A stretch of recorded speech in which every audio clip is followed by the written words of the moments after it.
Hi, Vlad. Welcome to the podcast. Oh, thank you very much. Thank you, Daniela. Thank you. Yeah, it's great to have you here. I know you're based in Sydney. Yeah. Which pools do you work out of there with your I'm groups? at the Andrew Ball Charlton Pool, close to the Domain in the Botanic Gardens. Really nice location. It means for everyone who happy to come to the Sydney and wants to do something extra, I welcome all the swimmers who can swim actually.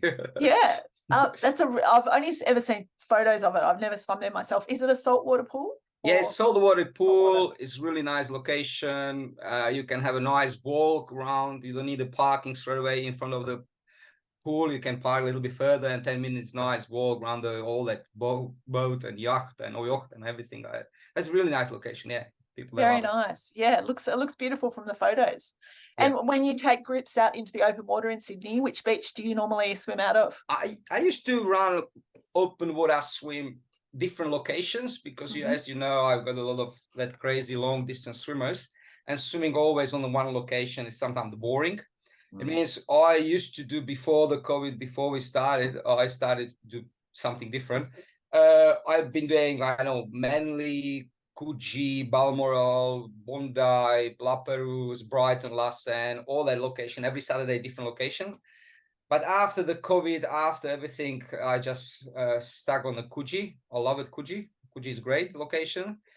But sometimes if we can't swim in the Coogee because it's danger condition and really rough condition, we can do La Perouse. We do sometimes Brighton, which is cold water, similar like in Melbourne. Yeah, and sometimes we go to Manly or Shelley or stuff like that. But not really often we're changing, but yeah, we try to do combinations. Nice. Now, I know you're from Slovakia and you do have a background in open water swimming. Can you give us a bit of a background of how you got involved in it and what that was like swimming in Europe at that time? Oh, look, I used to be swimmer in Slovakia. I used to be Czechoslovakia. Yeah, in Czechoslovakia, my best result was win 50 meters Czechoslovakian championship. That was, I know, when I was 16 or 17. And then I still keep swimming. And then suddenly I was around the 17 years old, and just clicked to me. I want to be swimming coach. Yeah. But in Slovakia, you don't have an open water swim. So that's time when I grew up as a swimmer. Yeah. That time was only one 5K swim. That's it. And we didn't have any ocean swim or swimming in a sea or whatever. Yeah. Right. We were swimming always in a dam, always swimming in the river, always swam in some of the lakes, yeah. But not really. I was always scared. Everyone who was swimming in the pool was scared to get in open water because you can't see down on the bottom. But anyway, I did few 5K swim over there, but not really like we are doing here, yeah, in Australia. And then I moved to Russia for 1 year, study university physical education, specialized for swimming. That was a great university. I love it because we used to have a subject like you've got the anatomy for swimmers, biomechanics for swimmers, yeah, psychologists for swimmer, yeah. It means everything was actually specialized for the swimming. It means it was a fantastic school. But after 1 year, I moved back to Slovakia and I finished university in my country. Because if you want to be swimming coach in Slovakia at that time, you have to have a higher education. You have to have a university. You can't be coach after, I know, 1 week course. Yeah, it means we have to have understand everything what's happening with the body, with the psychology, about the anatomy, everything. It means this is what I studied 5 years, and then I start coaching, and yeah, and I start coaching since, I know, maybe 35 years ago. Yeah. Wow. Coaching. That's amazing. And so what year did you come to Australia and set up coaching here? Look, I was coaching Slovakia, but I found out that I'm not getting any more information about swimming, and I want to grow up. I want to get better. And I was really hungry about information. And that time I said, I have to go away from Slovakia because there's nothing there. And all this book was from 1983. And then that was when I was start thinking about move. That was around the 2000. Yeah. It means I moved 2001 with my wife, and we spent 3 years in Sydney. I start coaching, learn to swim program, lifeguarding, and I used to work with John Conrad. They used to be really good swimmer, in 1968 Olympics and all the stuff. And I worked for him. And there was another coach, really good coach, Ghana. And I used to coach with him, Steve Ghana. He had really good swimmers. He had the one swimmer who qualified for Commonwealth Games, Samantha Marshall. She was doing 100 breaststroke to 100 breaststroke. But that program, what he was running kids program and adults program. It means I was covering adults and he was covering the kids program. Okay. Right. But sometimes on that time, it was 2001, 2002, 2003. A couple of people asked me, can you make the program for me for Rottnest Channel or for 10K Swim Southhead? I said, are you serious? I don't have any experience about open water. I don't have any clue how to coach you for 10K swim. And just, no. I just ask Australian swimming coaches. They live here. They've got more experience about open water. They've got the experience about the coach swimmers for Olympic Games. Don't ask me. I came here to learn. And then that time I was just coaching the adults and kids as well, but no open water, no, nothing. And then I moved back to Slovakia because I didn't have a visa. Then I moved to New Zealand, and then I went to Rockhampton, where I used to be a head coach in Rockhampton for 2 years for CQ Aquajet. And then I moved back to the Sydney. That was 2009. And then someone came and asked, can you do program for me for 10K swim? Of course, it's easy, so simple. I can do everything now. I had the knowledge, I had the experience. It means it took me actually 10 years to learn how to set up the program and everything what the swimmer needs to be ready for any goals. And amazing. Then I started. Yeah, that's amazing. I love that story that you've come across your passion and the thing that you're really, really great at, because you have had over 70 swimmers get over the English Channel, which is an amazing statistic. What makes the English Channel such a sort of a goal for the swimmers that you coach? Oh, look, it's everything started with there was first swimmer Cameron Spittle. Yeah, he's really good friends with Talbot. It's the best one of the friends. And he came and said, Vlad, can you do the program for English Channel? Yeah. But before I coach Louise Stevenson. She used to be really good swimmer on the Rottnest Channel. She won 3 Rottnest Channels at that time. And I used to coach her. And I said, oh, look, if I can coach the swimmer for the Rottnest, I can coach for English Channel. But what happened that time, I started coaching as well my group. It means if I had one English Channel swimmer, another swimmer start thinking, I can do it well because he can do the channel. He did the channel. It means I'm doing exactly similar what he's doing, and I've got the same coach. I can do another. It means another swimmer came, another swimmer, another. I call in my group, it's a virus. Don't talk to the English Channel swimmer because you got the virus, and then you have to work harder to complete the English Channel. And the people then understand. There are a few people where I said, don't ever think about English Channel. Some of the people are not strong enough to do the channel. Right. Some of the people are really strong and they can do without the problem. It means it's just managing who can do, who can't do. Otherwise, I've got the 200 swimmers. So a swimmer that's about to do the English Channel, what kind of sort of typical training? What does their training week look like? How many times do they come? How far do they swim? What kind of sets do they do? Look, all my long distance swimmers, they need the 5 sessions per week. 5. I'm setting up the structure 3-1-2-1. What means 3 days swims, 1 day off, 2 days swim, 1 day off. It means Thursday and Sunday is off. They're not swimming. They can do whatever they want. They can do walk, bike, run, ski, surfing, whatever but they're not able to go in the water and do swim session. It means this is first set up weekly program. Second one, definitely they need to understand intensity. What kind of intensity they're doing. They can't do all the time hard. It means I just explain to them that, okay, now we're doing easy technique work. Wednesday we've got anaerobic threshold set, which is you have to kill yourself because it's really important. Thursday we've got the off. Friday, we try get to the speed up because we need to activate the other muscle fibers, not only slow muscle fibers. And then Saturday, it's a long distance swimming. Yeah. It means 5 sessions and average distance for English Channel swimmers from 25 to 35, 40. Yeah, depends swimmer. Everything's depends swimmer. It means I've got 73 channel swimmers. There's 73 different programs, 73 different books, 73 different personalities, 73 crazy swimmers. That sounds great. When you say a long swim on a Saturday, how far would they swim in that particular one? Depends when they are on the preparation, when they're starting, and first goal is, I don't know, Rottnest Channel. It means they're doing between 5 to 15 Ks. Yeah. Yep.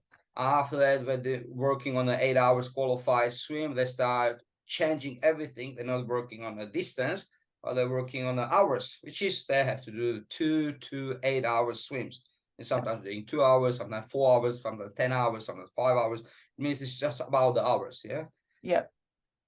And yeah, of course, they're covering the distance, but they have to learn how to manage the hours in the water, no distance. It's totally different. Yeah, because channel is about the hours, spending the time in the water and complete it. Not about the distance, because distance can be totally different. Depends the tide and different weather and speed, everything there. Yeah, because the conditions are very obviously to do with the weather, but the tides over there are quite significant as well. Correct. Yes. Yeah. It means English channel is always from feet to feet to feet to feet.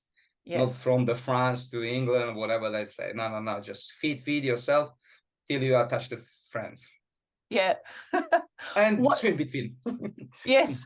What kind of, I mean, I know you train out of the pool. Do you get them to actually do a weekly swim in the ocean, or is most of it done in the pool?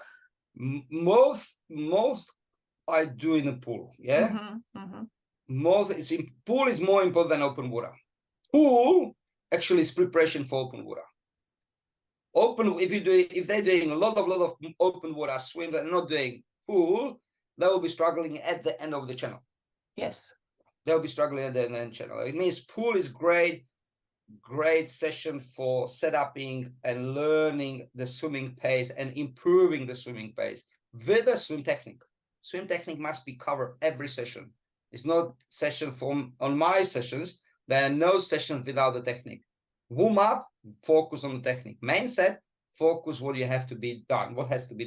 It means anaerobic threshold or speed or technique work or pool, paddles, and all the stuff there. Yeah, pool is actually, pushing always with the pool is really important. Yeah, because in the pool, we can actually adaptate on the speed and we can hold the same speed because we can measure that speed. But in the open water, we're just doing result, what we were doing in the pool. And that result is I can do 3 Ks per hour. I can do 3.5 Ks per hour. How you can do that? Because you are holding 130 pace in the pool or 125. Yeah. This is really, really important connection. Yeah, absolutely. And all those swimmers that you coached to get across the English Channel, what the feedback that they've given you afterwards, what kind of challenge, or what are some of the main challenges that people come across when they're swimming it? Oh, wow, that's a good question. What kind of challenges? Actually, everyone who cross, they are so happy. They know that preparation cover everything what they been using during the channel. Yeah, this is really important. Yeah, the preparation is hardest part. English channel swim is not really hard. It's just result. It's a celebration.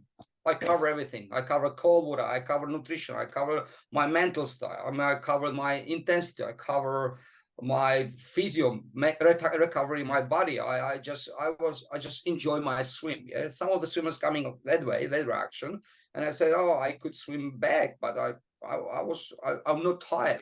This is my question first is, it's not about how was English channel. How did you feel after the swim?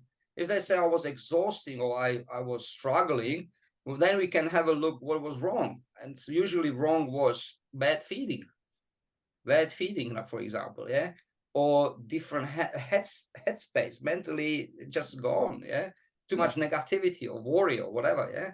This is two really important stuff on the swim channel. Yeah? But if everything is fine, everyone say, oh, that's it, done. I thought it would be harder. No, because on the preparation you did harder work. And this is important. Yeah. And what is a good feeding schedule that you would advise them to undertake? Look, it's really, really individual. Yeah. Mm-hmm.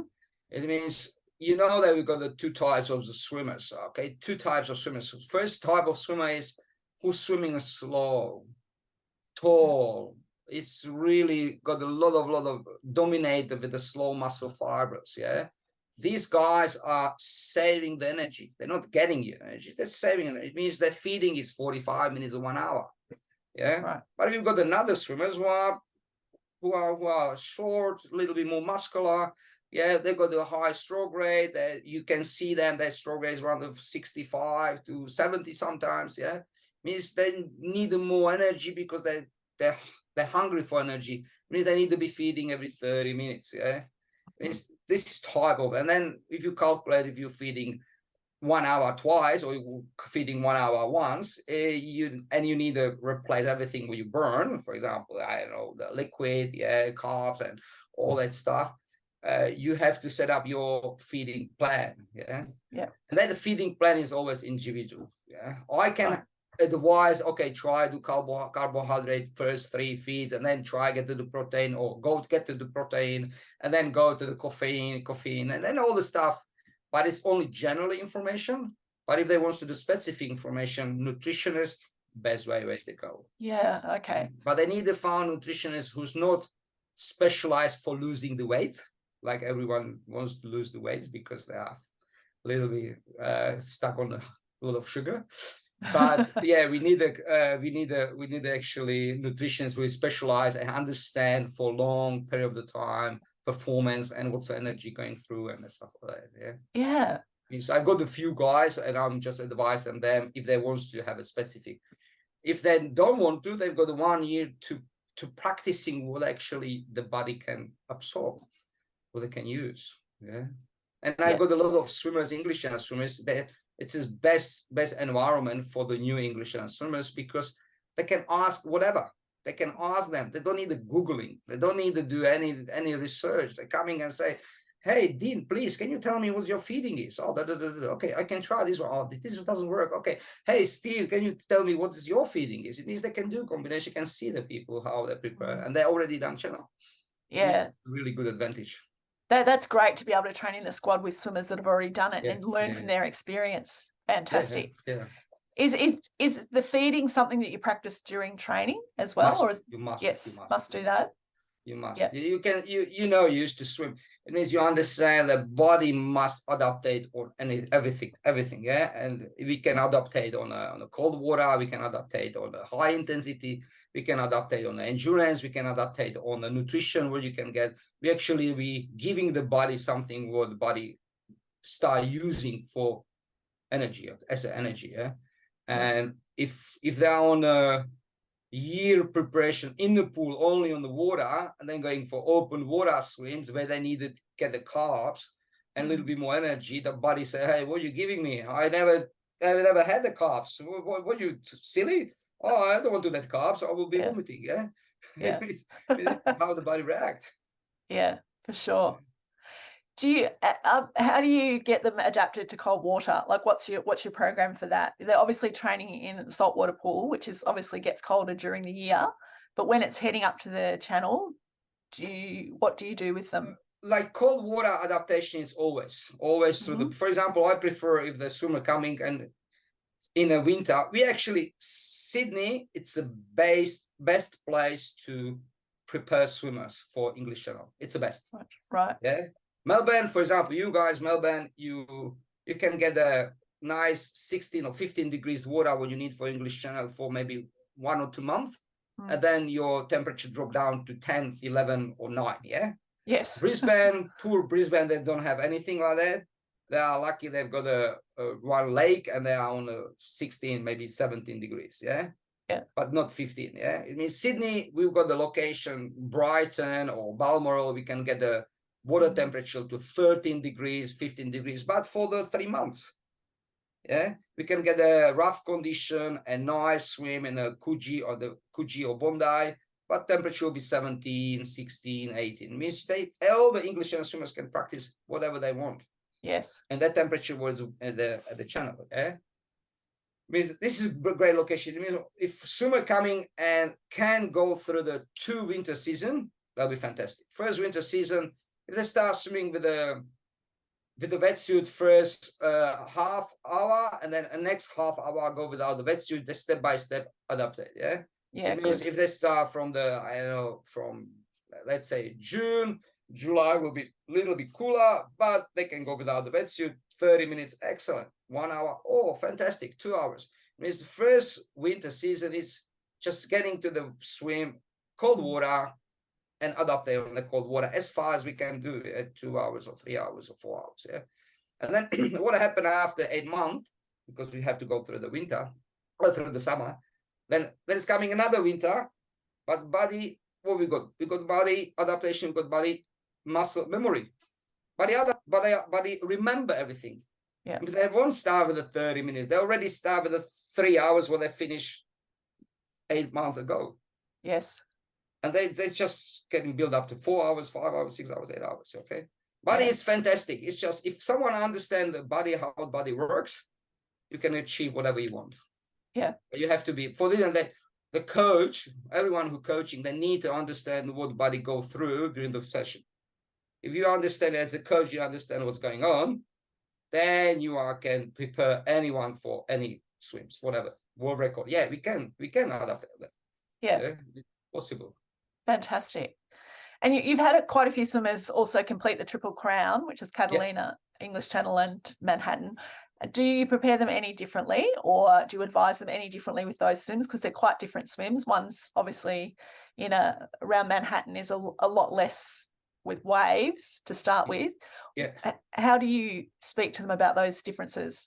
Look, if someone's starting with the English Channel, this is a gate to open water swimming. Yeah. Right. If you can do English Channel, then you can do all the other channels. It's no problem. Yeah. Because one thing is you actually accumulate all the distance for that during the preparation. For example, if you calculate all the distance per year or half year or 2 years, yeah, you've got around the 2,000 Ks in your arms, 2,000 Ks in your body, 2,000, I don't know how many hours you pushing your body to the adapt, go better. It means he's got a really, everyone who finished channel, they've got a really nice package. Okay, that package they can use for the next swim. It means if it's a Catalina, I'm not changing anything. I'm not changing the distance. I'm not changing intensity. I'm changing something what they need. What I found out. For example, one guy, he never been doing dryland session. Put over the dryland session, you will be faster. You'll be stronger. You can do Catalina. What I changing, close to be going to Catalina, I'm managing to change open water swim where it's specific for Catalina. And specific for Catalina is swim through the night. Because this is only one swim where we can swim. It means first we need to know everything, what result we want to, what swim we're going to swim, what it's actually characteristic for that swim. Night swim in the dark, swim with the paddler, swim in the paddler in the dark, all that skills. And when we're getting closer, which is we practicing how the actual swim will be at the Catalina. Yeah. Which about Manhattan Channel, Manhattan Oil, Manhattan Swim. Look, now it's not really hard swim. I know it's a long distance. I know it's spending around the 12 or 18 hours or 16 hours, some of them 10 hours. Yeah. But actually, it's not usually your swim. Right. You still got that push from that river. Okay. It means if you are on an English Channel swim and doing 3 Ks per hour, but in a Manhattan, you can do 3.8 Ks per hour. You've got a little bit push, which is what I prefer to my swimmers. If I can see them how much mileage they're doing, I sometimes suggest them, if you do Catalina, give yourself 1 month and do Manhattan. Right. Yeah, because it's just a different swim. Yeah. Do you ever go and go on the boats, or is it your job really from Sydney and then they go out and do their swims? Look, I am coach when I believe that everything what the guys been doing, Mhm. they are ready. They don't need me. Yeah. Right. Okay, I done. This is your journey now. Just show yourself what you've been doing through and enjoy. Yeah. Yes. If there are a couple of swimmers who we are connect, like as a coach, and say, hey, Vlad, I definitely need you because I can't find anyone and I'm just struggling. Of course, I don't want to be guilty that he didn't finish because I didn't go.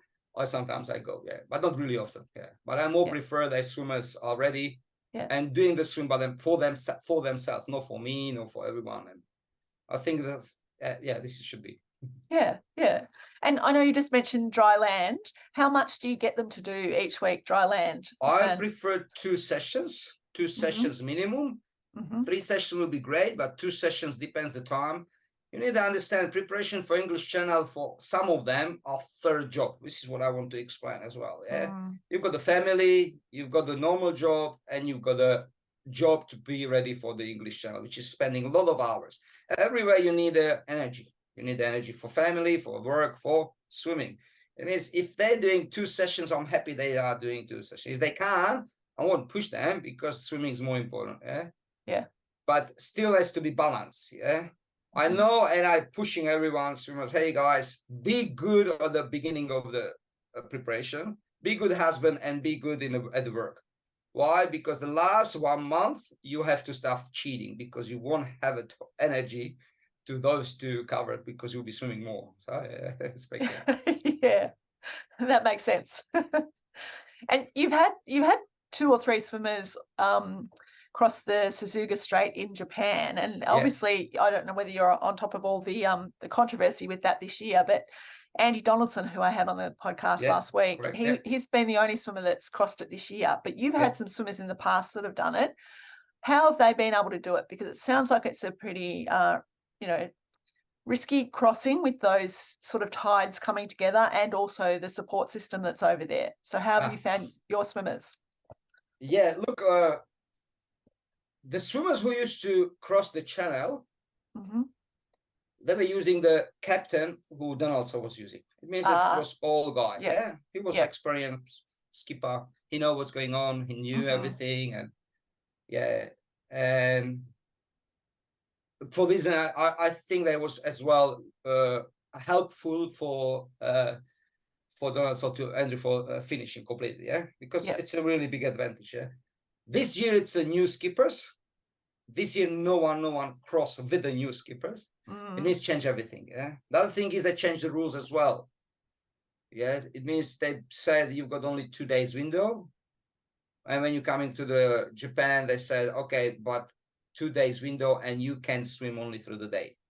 You can't swim through the night. It means you don't have actually 48 hours. You've got only 24 hours. Yeah.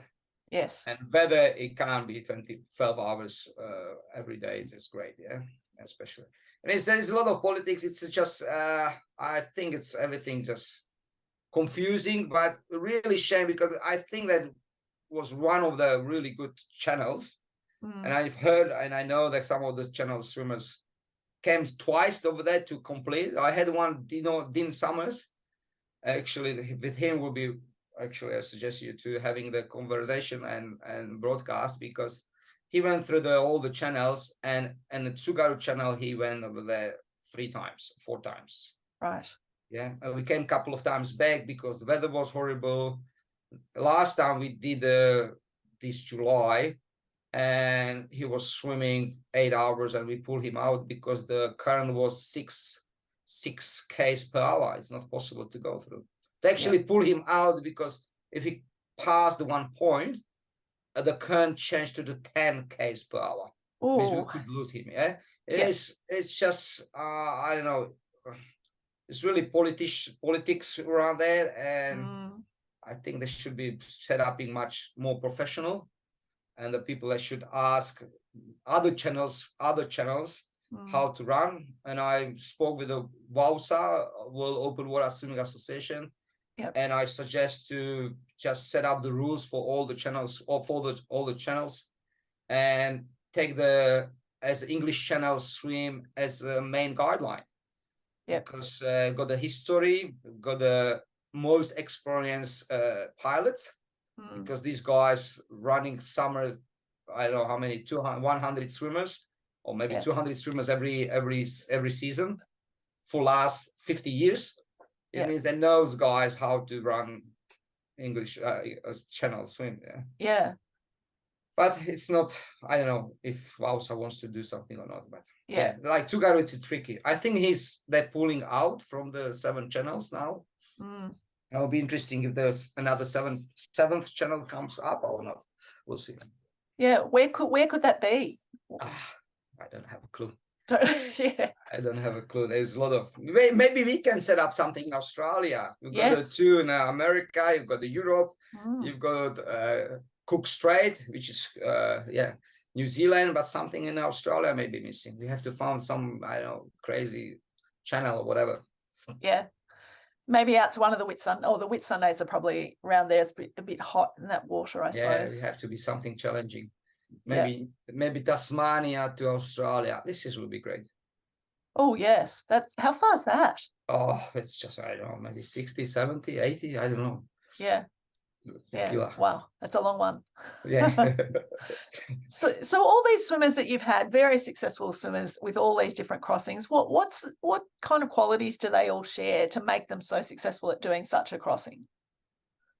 First is really important environment, how they live. Everyone belong to, for example, Vladswim, and they're helping each other. If it's a new swimmer coming and say, I'm an English channel swimmer, I always straight away introduce them English channel, and that English channel swimmers, they know what they're getting before English channel. It means they're actually sharing and giving back what they got before the English channel. It means they were friendly, helpful, smiling. We don't have any conflict, no politics. And if someone start doing politics and say, hey, there is another coach, go over there, it's much better. And it's really important community, what everyone said, and friendly and smile and be happy and don't care about it, really strange stuff there. And this is what I don't like it. I mean, I am personally say, okay, smile and be happy, don't worry about it, and just keep going and just help each other. Especially when you do longer swim, you need some support, because otherwise you can't actually go through that longer swim. It's really important community. We've got a lot of people who are really helpful, and they have got the experience. Like, for example, Dean Summers, he coming and he just welcome everyone to the community, because he went through all the channels and he knows that, okay, what's going on and how important is be connected with the swimmers and be friendly. And this is really, this is fantastic. This is what makes actually Vladswim swimmers succeed, because they're stuck together. Yes. Yeah, well, I know one of my very first guests on the podcast was Rod Watkins, and Roddy, he raves about you and your Vladswim squad up in Sydney, and I know he lives down here, but he flies up to Sydney to swim with you. Yeah. He's great. He's fantastic. He's always like coming. Okay, let's go. He's really good guy. Really good guy. Yeah. I know. Yeah, and so someone that was hoping to do the English Channel as their very first swim, what's the first step they could take? What advice would you give them? What do they need to do? Okay, first, no one realized that waiting list for the spot, book the pilot, sometimes 1 or 2 years, sometimes 3 years. Yeah, of course he can, or someone can book the pilot for next year. Yeah, but he can get a spot 4 or spot 5, which is first 3 swimmers has to go through that week or that time, and then he will be 4th. But whether sometimes it's not great for that 5 swimmers. Yeah, it means if you are in England, who cares? You can do 5th and you can just travel. Okay, and now I can go. But if you are in Australia, you want to definitely have a good spot. It means 1st, 2nd, or 3rd maximum. Yeah, 4th is a little bit tricky, a little bit, not really safe. That means, book the pilot. Yeah, that's the first thing. Second thing is, depends where you are. You need to start swimming with the group swimmers or swimming by yourself. You need to start basic. Yeah, it means if you used to do, 3 swims and only a 30-minute swim, of course you need to step up and start doing 3 sessions, 1 hour swim, and then go 1.5 hour swim. Then add another swim session, 4th. and then go another session, fifth. Yeah, it's just progressing and just climbing up with the distance per week. Yeah, and now you've got the distance per week and a slow intensity with next. Okay, now I've got the base, aerobic base capacity. I need to get a little bit faster and fitter. That means let's go start doing anaerobic threshold sets, try a little bit push yourself on the sessions, yeah? And then step by step, getting a long distance and everything suddenly works together, yeah? This is first thing, but really important before starting swim, share a goal with your friends. It's really important. It's really important. I had a few guys and they say, oh, I didn't tell anyone that I'm going to swim, and I didn't share that I'm going to swim English channel at the school or at the work. Yeah. And when he fell, he said, oh, one bigger mistake was that I didn't share my goals. Interesting. Because what happened, the school said, hey, man, if you tell us that you are on English channel preparation, we can give you excuses. If you are on English channel the work, oh, we can just manage and help you, you know? It's really important to share information, especially with family, friends, and then tell the employee or school what you want to do. Yeah, if he wants to be quiet and don't want to tell anyone, it's right, but certain people around him or around you need to know what's going on with you, because sometimes you're coming really tired and they're worried what's happening. But if you say, you know, today was really hard, sad, and I still have to get in the water again tomorrow, and I don't know how I'm going to do that, they can say, oh, that's fantastic, you're English channel swimmer, don't worry, you can do it. Mentally, they support them. Yeah, but if they don't know, oh my God, you know, go and see the doctor. Everything falling apart, yeah. Or say, don't worry about, don't do it. It means negativity or not understanding. It's just really kill everything. Yeah. This is really important. What I said as well, everyone who set up the English channel, because it's not it's something unusual, yeah. It's not for everyone. Yeah? And someone said, I want to swim English channel. I ask him why. Oh, because I read the book and I just start dreaming of it. Perfect. Because if you start dreaming of it, you've got inside like momentum. Yeah, I want to. My role as a coach is grow that momentum and keep live that momentum till finishing the channel. What happened after that? Momentum gone and he feel free. Rock. Why my rock? Always everyone tell me I lost my rock. I just dropped the rock from my heart because I English channel. Yeah, because you were holding that momentum inside. Yes. And that momentum, it's a part of the way everyone has to help it. Not only me, wife, husband, whatever community, the friends or whatever. Yeah. And this is why they're really important to share the information that you want to be English channel. Yeah, great advice. I love that. I love the fact to book it first, because that sort of cements you into your goal, doesn't it? Yeah, and you hook, and then you have to do that. Yes, yeah. A lot of people that change during the preparation. A lot of people that learn about themselves about preparation. A lot of people, they say, "Oh, I was feeling healthier because I just pushing them." If you want to be fast, of course you can't have a party every night. Man, you need to be swimmer. I mean, let's stop drinking for some of them. Yeah. They start change their life because there's preparation, and then works. Everything works. Yeah, fantastic. I always ask people that come on the podcast a little bit of a snapshot about their swimming, but I want to ask yours from a coaching perspective. So just 5 very quick questions. Tell me the first thing that pops into your mind. What's your favourite open water swim location? Coogee. Yeah, nice. Coogee. Very nice. I love Vanuatu, but I have to travel over there. But if I'm on a Vanuatu, I'll be telling you straight away where. But now I'm here. It means first location when I pop up, it's Coogee. Yeah. What about your favourite freestyle training drill you give your swimmers? Oh, 1-arm drill. Yep. 1-arm drill. Well, I've set up my 1-arm drill, which is you are not allowed to turn your body on your chest and start doing stroke, but you must keep your body on your side, which is you got 1 arm in front, you're on a kicking side where you're looking down and your arm getting in the water earlier and you're finishing stroke, which is 1 arm does action, other arm lead you through the water. It's reaction, reaction, and gliding. I'm teaching everyone gliding to relax the shoulders and turn the body on the side. And would you get them to do 50 meters on one arm or 25? Yeah, we do 25, 50. We always, my program is every week cover one drill and focus on one part of the technique. Ah, I like that. Yeah. For example, this week we are working on a catch. Yes. Yeah. It means every session we're doing a lot of doggy paddles and sculling. Yeah. And every time we're doing catch, connect with the stroke. And next week we will do body rotation, which is with the catch, and body rotation, which just go out through the water. It means before we did a straight arm drill, for example, focus on body rotation and recovery arm, or finger drags as well. It means every week or just covering one piece of the technique. But of course, that piece of technique links for next week technique. Yeah. It means just body rotation works with the longer stroke. Yeah. Catch work with the longer stroke and hips and stuff like that. Yeah, I like that. What about the toughest open water swim in the world? Toughest open water swim, I think the North Channel.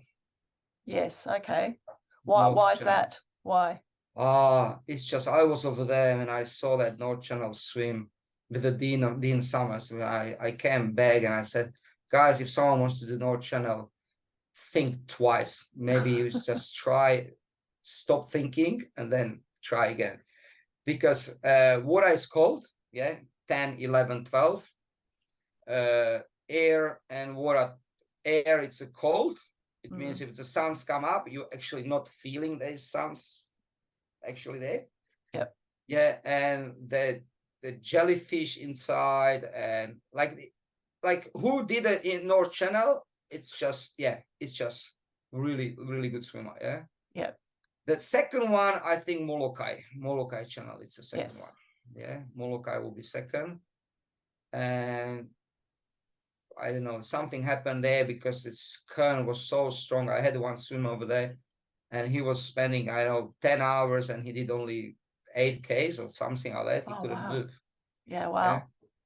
Yeah. And about sharks, there are sharks, but I think I said Dean Summers will explain to you how he swam 5 hours with a shark around him and nothing happened. Yeah, it means I think North Channel will be killer. Yeah. Well, for all those people listening, maybe don't do the North Channel then. If you do hard work. Make sure you're not missing anything in the cold water, and don't say, "Oh, I'll be ready because I did English Channel." That's not. North Channel is killer. Be careful. You need to do a lot of work. Wow. And what's your favorite training main set that you give your swimmers? I like that easy sessions, which is I call easy session, but it's a killer. It's anaerobic threshold set. Yeah, it's anaerobic threshold set and combination of 100s, 200s, 50s, and stuff like that. That's just actually giving them actually working hard. Yeah. For example, we had 5 200s, 5 100s, 4 by 150s, 850s, and then go back to the 3 200s, 2 100s, and then again 450s. But everything in the high intensity, rest minimum 5-10 seconds. Yeah, depends the pace what they're doing. Yeah, minimum rest sometimes will help them, but sometimes I've got 45 swimmers in a session, and I've got 10 swimmers in the lane or 15 swimmers in the lane, and sometimes it's really hard to get them short rest because otherwise they can start catching up if they are not fit enough. It means I'm just giving them a little bit more. But they're doing really good job. Yeah. And I always calling them, it's just easy session because they don't know how hard they can go. Right. Because last time I did one session with them and I said, oh, that was hard. And then I did another session next week and said, that was hard session. But you said that it was hard last week. What it means? They don't know. It means that it was hard last week. That was easy for you. Now it's hard. It's easy. And the last question I wanted to ask you, who's an open water swimmer you admire and why? Open water swimmer who admire. It's really hard because everyone are fantastic swimmers. Give me 3 if that helps. Everyone are really good, motivated, and really good actually focused. I love one guy, is Linton from the Queensland. He was one first swimmer who crossed all the 7 channels from Australia. Yeah, he's fantastic. He's just really good spirit, really good. Like, he's slow swimmer, but he's great swimmer. Yeah, he's really tough swimmer. And he coming from the Queensland, which is everything where they're going, where it's a cold. It's just unbelievable. He's a fantastic, great swimmer. Yeah, of course, we've got that Dean Summers, what I'm always talking about. He's just amazing. And he did really good job, and he's always focusing, and he's going to try swim from Newcastle to Sydney next year. Wow. Which is, if he do that one, he will be ready, definitely be ready if everything, like health and everything go through all right. It means, yeah, he's the toughest guy. And when I was on the boat and I see him how he's fighting, with the swim, he's great. And third, it's really hard to say, because Andy is fantastic, because he done all the 7 channels in a one year, which is, it's amazing. It's amazing. And he's got a really good support, really good character, and really good swimmer. He's a number 3 my list, because what he done is just unbelievable. And you can see everyone. I picked 3 guys who try to in all the 7 channels, because I know that every channel is different. I know the preparation for all of them. I know it's not easy to get through all the 7s. I know that everything is different, cold, warm, rough, everything, pay for everything, travel, waiting, and all this stuff. I mean, it's not about be tough swimmer, but it's about be mentally ready anytime. Yes. This is just unbelievable how people can manage. But physically, it's much easier. Go. But how to manage mentally, everything, that's bigger package. Yes. Through preparation, and finally get through the swim. It's just amazing. Yeah. Oh, that's great. That's really good takeaways that you've given us today, Vlad. Really, really appreciate your time, and so happy that you were able to come on the podcast and share all of that with us. Look, what I said as well. I want to help swimmers to understand that more knowledge they know, or more other experienced coaches or swimmers can share. I think the level of the open water swimming in Australia or in the world can be better, and then we can actually protect swimmers as well, not doing mistakes as well. And some of them learn, some of them say, it's true. Some of them say, look, maybe I do something different. Okay, so of course, no problem. We are here to help them, nothing else. That's right. I can tell. Well, thank you so much for your time, Vlad. And hopefully one day when I get to Sydney, I'll come and have a session with you. Definitely, yes. Thank you very much. Thank you. Thanks. Take care. Bye. Thank you. Bye.